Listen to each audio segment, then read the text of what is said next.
ప్రకటిస్తా ఉన్నాం. ఆయన్ని వెంటనే ఈ కేసు దర్యాప్తు నుండి బదిలీ చేయాలి.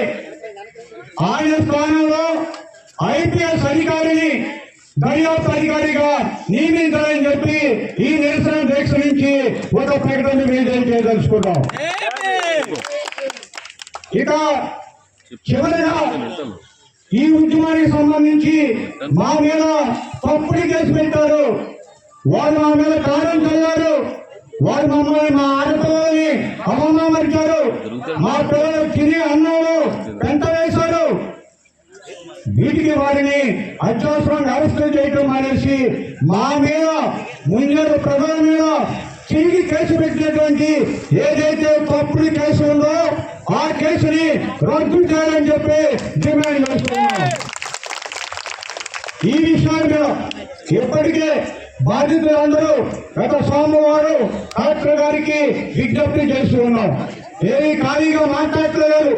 రాతపూర్వకంగా జిల్లా యంత్రాంగానికి ఇచ్చి ఉన్నాం. వారి ఎస్పీ గారితో మాట్లాడి న్యాయం చేస్తామని చెప్పి ఇప్పటికీ 5 రోజులు గడిచింది. ఎస్పీ ఆఫీస్ నుంచి మనకి ఒక్క ఫోన్ కాల్ కూడా వచ్చిందమ్మా? ఫిర్యాదు వచ్చిందా? రాలేదు.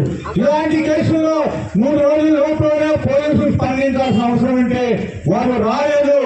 ఇది జిల్లా యంత్రాంగం నిర్లిప్త వైఖరి, తప్పదట్టు వైఖరి, తప్పుడు వైఖరిగా ప్రకటిస్తూ ఇవాళ మనం దీనికి ఒక పేరు పెట్టుకున్నాం. మన వాళ్ళు అన్నారు ఉత్తరాంధ్ర ఆత్మగౌరవ పోరాటం.